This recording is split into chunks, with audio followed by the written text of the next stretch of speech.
Greetings, Hempster. Thank you for tuning in to another hemp episode of HempAware Radio. If you have a hemp company and you need help getting more leads or sales, or if you're wanting to redesign your website, and especially if you want to start getting seen with masterful branding, graphic and web design services, then feel free to reach out to us on hempaware.com to schedule a call, and we'll make it hempin'. This is Tyler Hemp here, your hempreneurial host, here to empower and educate your hemposphere as usual, because it's important for food, shelter, clothing, energy, healing, plastics, fuel, and so much more. And on today's Hemp Educational Show, I have a longtime colleague and what I like to refer to as an original hempster. And she's an inspiration in my life and has been empowering the world for close to 20 years, if not more. And Anndrea has done some pretty hemp-sational things in her life. And to name a few, she holds a bachelor's in hemp economics and a master's in hemp agronomy. She's also running a consultancy called Ridge International Cannabis. And she also has sat as the president of the Hemp Industries Association, as well as put together a curriculum and a course, and has been an instructor for industrial hemp at Oregon State University.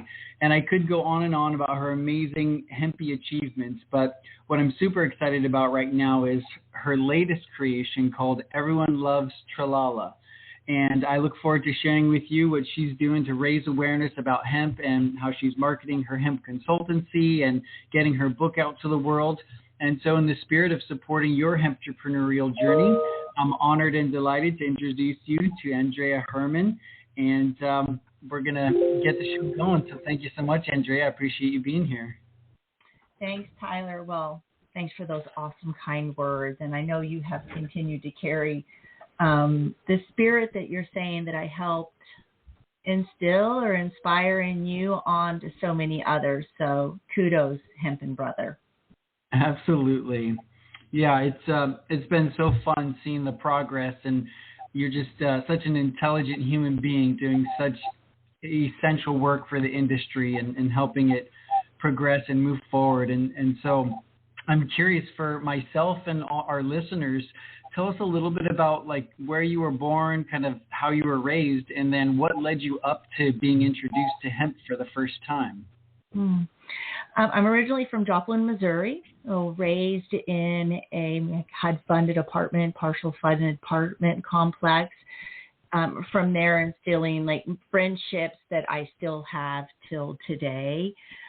So small town, Joplin, Missouri. And growing up, I was introduced to cannabis as a plant via marijuana. And then quickly after that introduction, that's when I learned about hemp. So I was about 12, 13 years old. So, you learn, and typically then we're learning about marijuana, and then hemp kind of came around being in Missouri, and we had this place in Lexington, Missouri called the Battle of the Hemp Bales. And so I started learning about Missouri's particular hemp history. And from that, it just came what I learned to be called your final vocabulary. And this is the words or things in life that have you read between the lines of literature, particularly, and how somebody can pull something out that somebody might not. And so I just immediately started writing about hemp and trying to find information, and not that we have the means then. We did in the early 90s as we do now, or in the late 1980s, actually, that we do now to be able to find that information. But it immediately became something that rang a bell inside of me. Mm-hmm. So that's awesome. And so you saw cannabis as this plant. You were introduced to the recreational side of things, but then it opened up doors to the industrial side of things. And ultimately, you decided to go into agronomy and economics. And I'm just curious, what was it that inspired you to choose those two areas of expertise to go into? And, well, Tyler, yeah, Tyler, it's actually called ecolonomics. So some of the listeners know Dennis Weaver, an old movie star, retired into a life of sustainability. And, we learned about how he built this like tire house very early on, the work that Dennis Weaver was doing. And his alma mater was my university when it was a junior college. And he had keyed this term economics. And so came to Missouri Southern at the time and said, I want to start this like kind of capstone course that people can get this certificate, and they would take these particular classes to build a little bit of a criteria around economics. And economics, Tyler, is the study in no particular order of biology, economics, political science, and sociology, and tying those academic thoughts together to create sustainability or efficiency functions. And particularly, I tied that into hemp. So in my undergrad, I had an amazing undergrad professor, Dr. James Jackson. He, said to me, Anndrea, you have about 2 years left. You're going to graduate. You need to really, you need to nail down a major. And I said, well, I don't really know what really works for me here. Biology, yeah, but they didn't have an ag department. Chemistry, not really. Political, maybe. And so along came this economics option. And so from that, I created my own Bachelor's of General Studies focused on hemp using the economics philosophy. So all the courses that I then ended up taking in my undergrad became writing intensive. And anytime I had the opportunity to bring hemp into that coursework, I was required to do so. So creating my own bachelor's based on the economics philosophy focused on hemp. Wow, that's phenomenal. What an exciting opportunity to be able to form and kind of mold and shape your own degree, so to speak. And I'm a big fan of words. I'm an etymologist, so I love the origins of words and studying the definitions and meaning of words. And the word economy or eco is a Greek word. It comes from ekos, E-I-K-O-S, which means home. And so I've always looked at economics as the management of the numbers of our home, and our home being this planet. That's why it's called our ecology. We study our home. And so it's so exciting, to see hemp as the number one vehicle in my mind, in your mind, in many of our minds, as the solution to healing our home, and not just our home at large, this planet, but of course the four walls that we're living within. As we all know, hempcrete is one of the world's most sustainable, renewable materials, healthy materials, fireproof materials. I mean, it's just incredible. So it's one solution. But I'm curious, what is your favorite, or what do you feel is the most significant product on the market, or most sustainable aspect of hemp? Definitely on the building side, that's something that is going to be key in moving the hemp industry forward. The stock material right now, to get the hemp foods, absolutely, are they good required for us? 100%.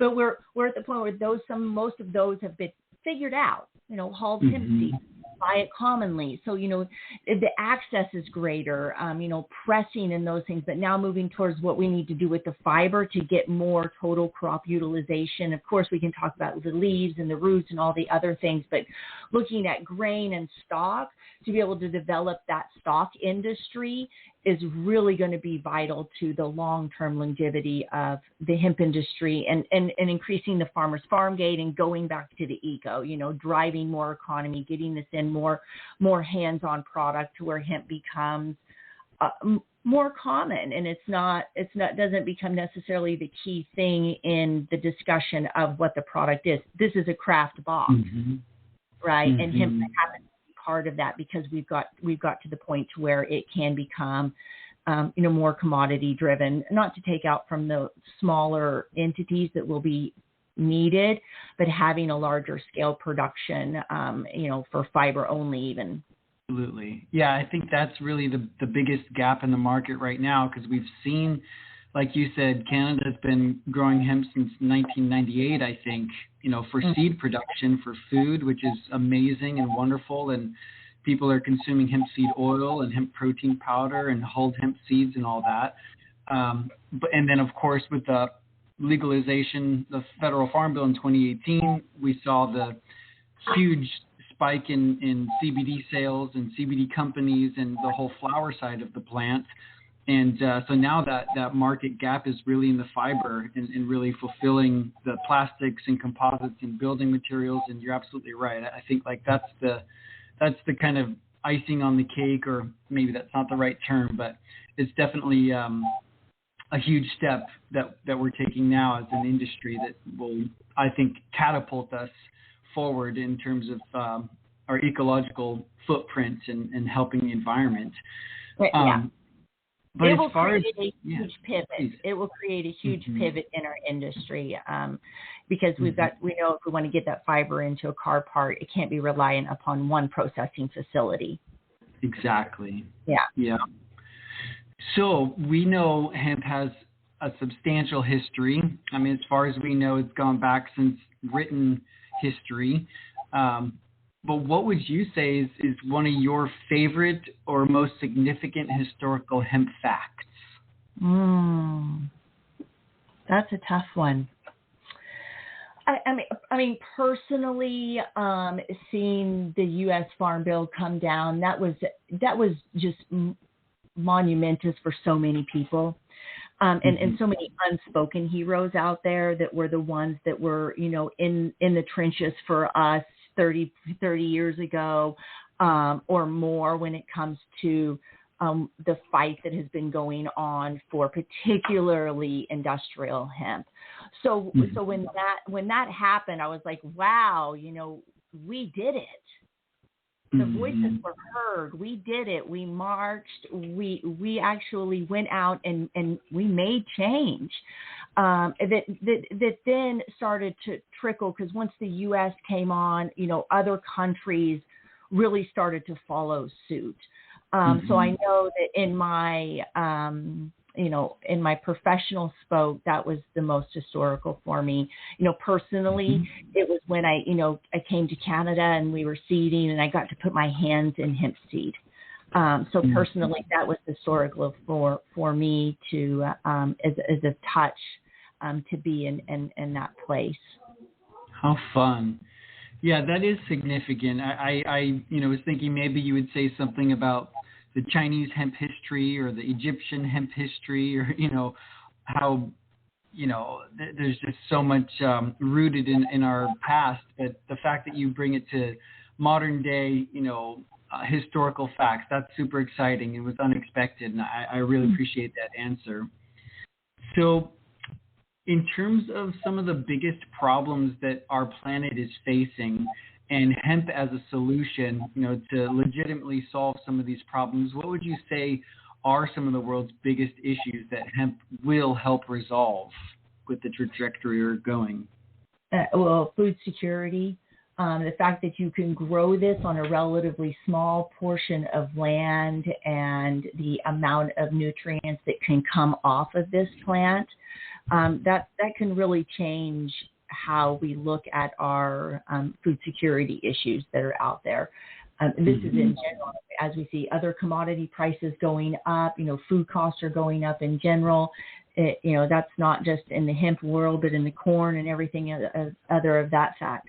So getting the ability to access this food, not only in developed but underdeveloped third world countries, for both human and animal food will also be a very pivoting point for us.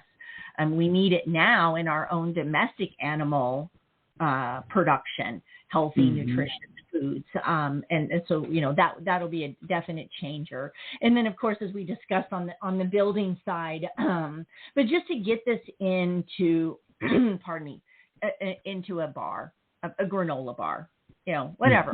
Great value. Walmart always say granola bar has hemp in it.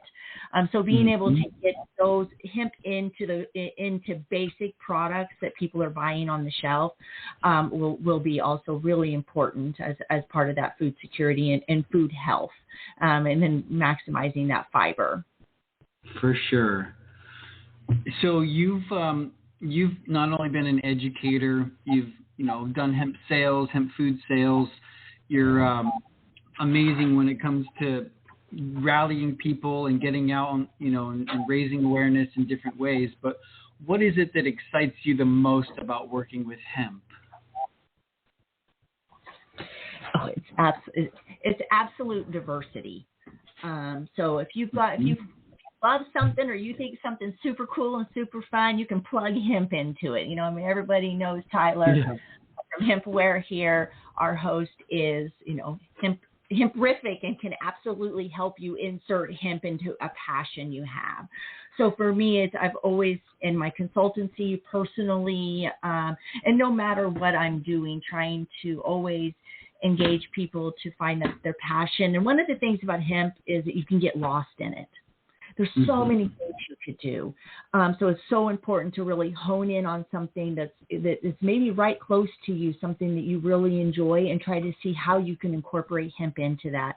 Because of the fact that it is so diverse, you can get lost or strung out in a way or get too many irons in the fire. And so to always try to narrow it down so that you can focus on being really successful at that. Absolutely. Yeah, we call it making your hemp dot. And so the visual is, put your dot on the map, and dot stands for do one thing. And so whether you're an artist or a musician, or you own a little mom and pop boutique shop or a health food store, no matter what it is that you do, there's one thing in your life that you can do with hemp. And we feel that that's going to ultimately help create this paradigm shift on the planet and be living healthier, happier lives with hemp. So I appreciate you mentioning that and totally agree. It really does take focus, and it's like a magnifying glass. If you want to start a fire, you got to hold it in just the right spot and focus it into one beam, and it will ignite things. And so I totally agree with that. And in that spirit, I know your most recent project is Everyone Loves Trallala, and I'm not sure if I'm pronouncing Trallala, but correct. Trallala. Trallala. Okay. I think of this, I don't even know what it is, but Trallala la la la la la la. What song is that? Yeah, that's a good question. But I know from the history of Trallala as a word, as a German word, it is a feeling of kind of greatness, or a feeling of being so excited on the inside and ignited on the inside and just bounding forward. And they sing a song that is a transition song normally in school children. So you will see this word tralala around, and that feeling. And when I discovered the book and everything, that's when we'll get into that. That was the feeling. It was like, oh my gosh, tralala is hemp, man. Like that's how I feel when you go to the hemp field, or when you touch that hemp fabric, or you're in the hemp of it. You're in the zone. You're in the hemp of it zone. When you're in there, that's that feeling. My face is tingling right now. That's that feeling of tralala, and really fed into this book. It's so beautiful and so well written. I mean, obviously the story was previously written, and you had the opportunity and chance to kind of rewrite it and integrate hemp into the story, which is just so exciting. And I have a little excerpt here I just want to read that kind of explains the book, and then we can expand upon it. But essentially it's about a journey to the field of the singing flowers. And Trallala is a hemp seed who lives on an organic farm called Hemp World.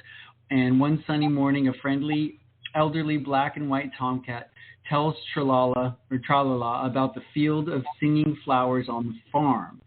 Trallala wants to visit this mysterious field. She pleads with the cat to take her there, and so begins an exciting adventure into the world of hemp.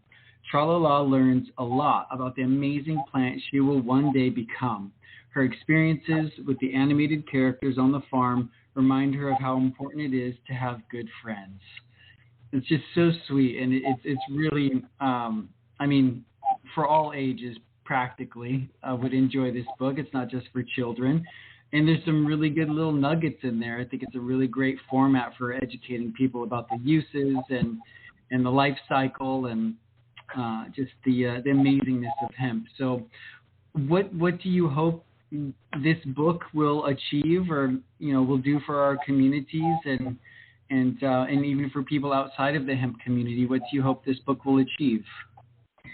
I guess the same thing it achieved in myself in a sense. When I found the book, I was at BioFac, which is a organic trade show in Nuremberg, Germany. And there's a great company called Hoswell, and they had this stellar booth. I mean, just what they had done with the hemp and the way they had this mosaic and glass top, it was just so cool. And in the back of the booth was this book.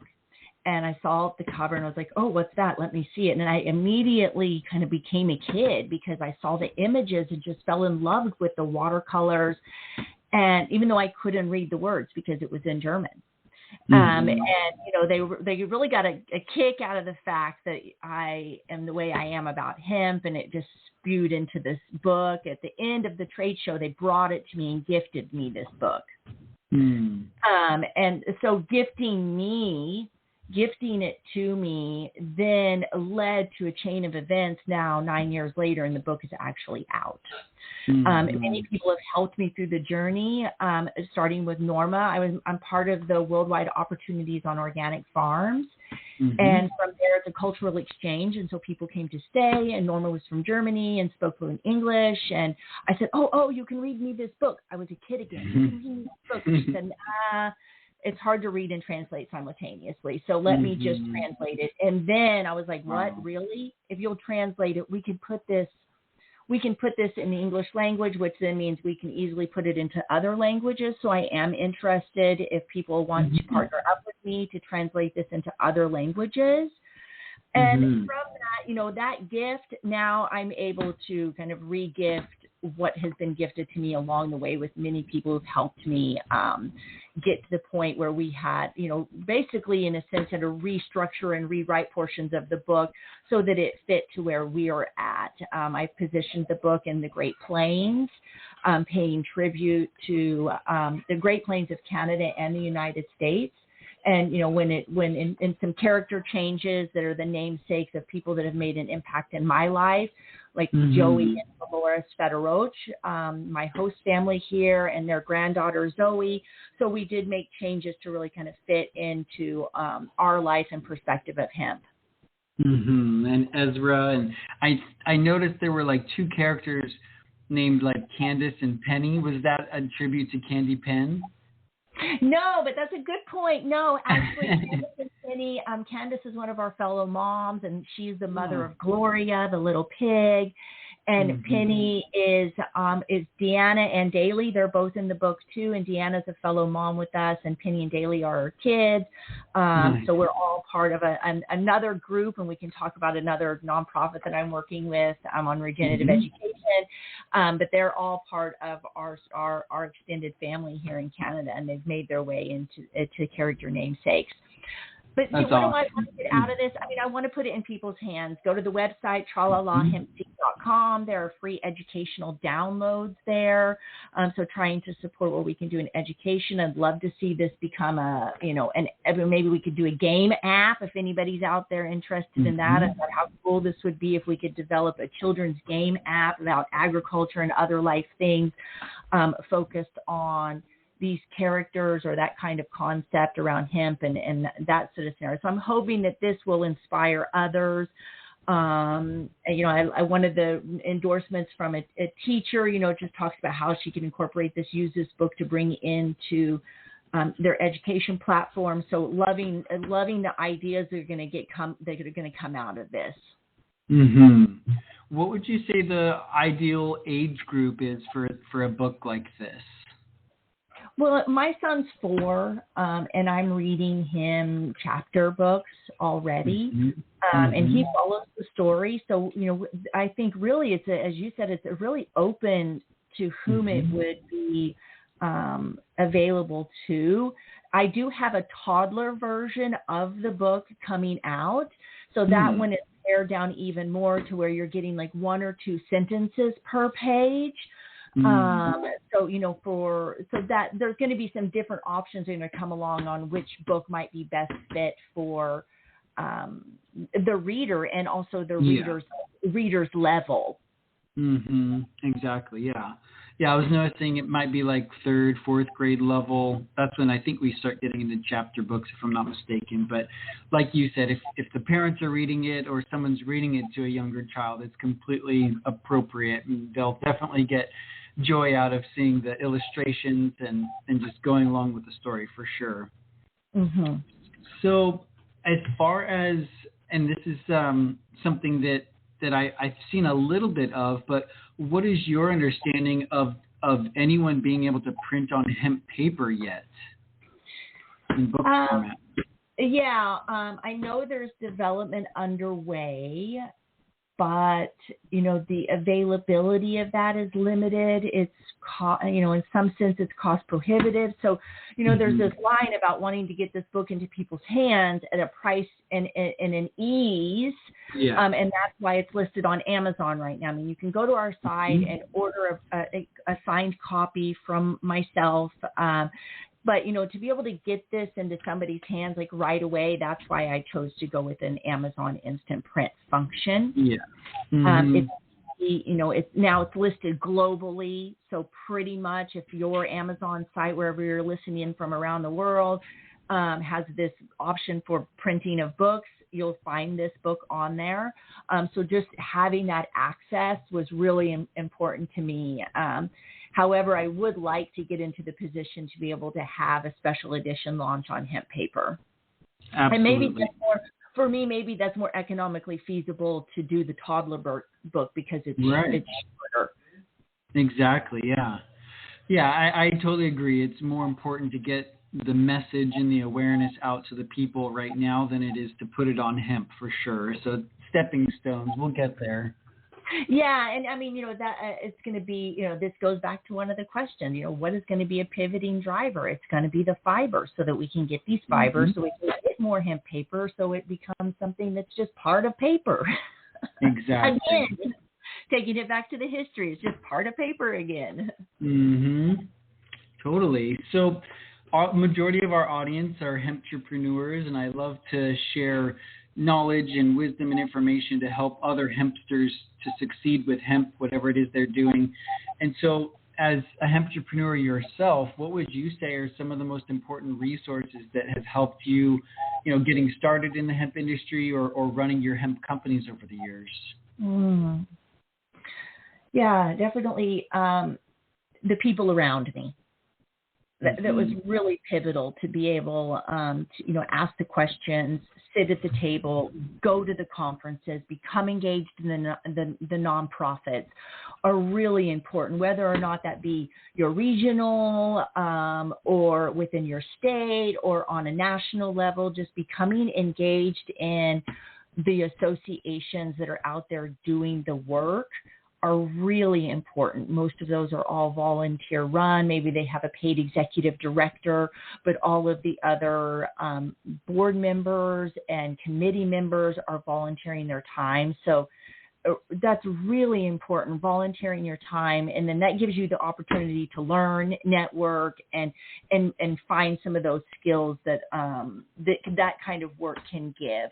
Definitely having the support, coming from the academia side, having the support in my undergraduate work, finding a great internship really was pivotal. And then, going on and having my opportunities to get my master's, that really started to change things. And at that time was able, and working with a great company that facilitated me to get to travel all around working and educating and sitting on these committees taught me a lot. So maybe finding a particular association or trade organization that specializes in whatever your expertise is, like maybe the USHBA.org, the U.S. Hemp Building Association, or maybe the Hemp Industries Association, or there's other groups out there like the Hemp Feed Coalition that are focused on animals. Like whatever it is that you're passionate about, try to find a trade or association that you can get involved with. I totally appreciate that, and that's very helpful. Yeah, and I know like Tyler and I have just both recently attended, and Tyler was moderating with the Hemp Sense Yeah, Hemp Open Space. Yeah, the Hemp Open Space. So, trying to attend these types of events and being able to plug in and meet people is really key in finding, the type of the mentors that you can reach out to also. So that's really key is, continuing to be a mentor and really open up for more people to come into the hemp industry. Absolutely. Yeah. Just having that open mind, constantly seeking that education is essential, because the more you know, the more you'll be able to help others. And so, yeah. And of course, with HempAware, we realize not all hempsters are marketers or salespeople. So we like to help with educating hempsters about how to market themselves and how to create a story that is very engaging and draws people in, and really highlights your vision and your purpose and why you do what you do. Because people don't buy what you sell, they buy why you offer it and why you do what you do. So the more clear you can be about that, I think the more impact we can make in people's lives. And hemp just speaks for itself as being such an amazing plant and resource that it is. But if you were to choose one thing, Anndrea, that you could stand for as it relates to hemp, or, if you were to choose one thing to share with the world, if you had, the stand and you could hold a microphone and talk to the whole world, what's one thing that you could share with them about hemp? Diversity. Mm-hmm. It's so important. They really go together. I mean, hemp, it grows for us. It adapts as a cannabis plant species that's so adaptable that we can really work, and that's why it can just be inserted into everywhere, different cultures, different means of use, different different abilities from within the community and access to equipment. So that's really, the diversity and the ability to have such adaptations. I love it. So diversity and adaptiveness or adaptation. It's so crucial. It really is. I feel I've seen it as solving our three basic fundamental human needs of food, shelter, and clothing. I mean, just that right there. Not to mention the energy, fuel, plastics, and medicine. I mean, it is the most diverse plant on the planet, bar none. I totally agree. So as far as where people can get a copy of your book, you said Amazon or on the website. Can you maybe spell the website just so people understand how to search for it? Yep, that is Trallala Hemp Seed. So TRALLALA Hemp Seed.com. And you can also pop over to HempAware, and he'll have a little link there for you to be able to find that. Absolutely. Yep. And I'm curious, you touched upon this in the beginning of our talk today, but I would love to expand a little bit more just because I love words and etymology. And in fact, we have something called the Hempsicon. It's our hemp lexicon. If you just go to hempaware.com/Hempsicon, HEMPXICON. I'm just curious, what does it mean on your website? And you did mention it today, that cannabis is a part of your final vocabulary. Can you kind of expand on that again? What does final vocabulary mean? Why is that important? Yeah. Well, final vocabulary was something that I learned about when I was in university in a American literature class. And the professor said, we were reading some Tom Sawyer, and he said, okay, we're going to work on our final vocabulary. And this is the words that help you read between the lines of literature and life. So somebody reading a book might not have caught the fact there was this, they were talking about maybe weaving fiber, or they were using a break, right? Mm-hmm. They were using a break to break the stalk. And we might draw in a timeline, a place, which then brings us to the fact that, that may have been hemp that they were breaking. And the fiber in the shoes that they were using may have been hemp. And if you kind of look into the history and the timeline and the location of the book, you're reading between the lines of the book. Mm-hmm. And drawing out historical context that might not be in the written word. So that's one of, it's a philosophy of philosopher Richard Rorty. And he called this the final vocabulary. All human beings carry out a set of words in which they employ to justify their actions, beliefs, and in their lives. And so him definitely, done that for me and has justified the work that I've been doing, the way my life has gone, and the opportunities that I've had to be part of. So that final vocabulary is you get the hemp bug, it becomes part of your final vocabulary. You can't go a day without talking about it, mentioning it, eating it, wearing it, trying to make it part of your life. For sure. Thank you. Yeah, I think it's super important. And the word philosophy, I believe, comes from the love of knowledge.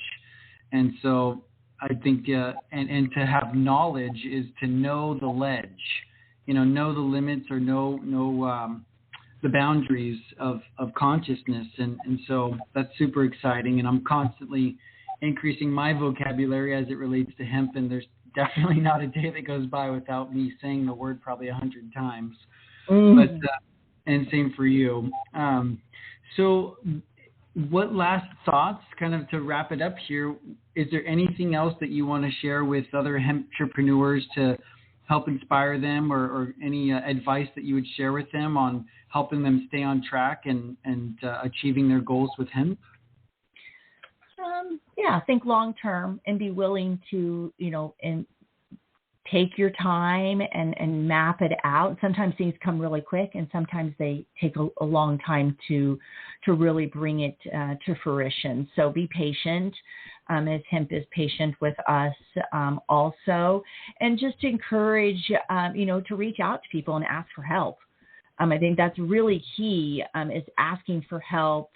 And you might find that help in the strangest of places, somebody who might not be engaged in hemp, but may be willing to help you learn how to put together an Excel sheet or work on a Google Drive or something of that sort, to really help the ability to put the information together and find something you're passionate about is really important. And, for myself, it's just to constantly be reinventing where you're making your mark. For me, being able to be involved in so many things throughout time, it's not like I necessarily honed in on one thing. And at that time, there was a flux that was happening, and I had the opportunity to, in a sense, kind of dip my toe in many different things, and hopefully have left a positive impact. And I hear that from persons like yourself who has said, inspired by the work I've done, but also continuously taking it forward. So that's really important, is to pay it forward and to keep mentoring your mentors, and they'll mentor you. That's beautiful. So really it's about the connections and the relationships and finding the kindred spirits in the industry, whether they're in hemp or not, but finding those mentors and teachers and people that you can bounce ideas off of, or kind of mastermind with, as I like to say. And Napoleon Hill defined a mastermind as the coordination of knowledge and effort combined in the spirit of harmony between two or more people for the attainment of a definite purpose cannot be denied. So I feel like what you described there is a mastermind. When you two or more minds come together in the spirit of harmony for the attainment of a definite purpose, the universe will come together to help you make it happen. So I appreciate you very much. And that brings me back to Trallala, and just to give a little quote of Gloria at the end of the book. And you'll read and build yourself up to this point. But Gloria looks at her friends and at the field and said, "Happy friends make happy endings," and that really rings true. Oh, I love that. Yeah, it's a really sweet book, and all the more sweet that it's surrounding the hemp seed and the life cycle of the hemp plant. So you heard it, folks. Anndrea Hermann herself here on Hemp Aware Radio. Go get a copy of her new book, Trallala, on Amazon, or go to tralalahempseed.com, and you won't be disappointed. There's hardback cover, the paperback cover, as well as I think the digital version, right? Yes. Awesome. Well, thank you again, everyone, for tuning into HempAware Radio. This is your Hempreneurial host, Tyler Hemp, here to empower and hempeducate your hemposphere. And if you guys are looking for support with your website or any graphic design services or just clarifying your message as a hemp company, we'd be more than happy to talk with you. Just go to hempaware.com. And thanks again, Anndrea. I appreciate you being here. Anytime, Tyler. Welcome. Okay. Y'all have a great day. Everyone.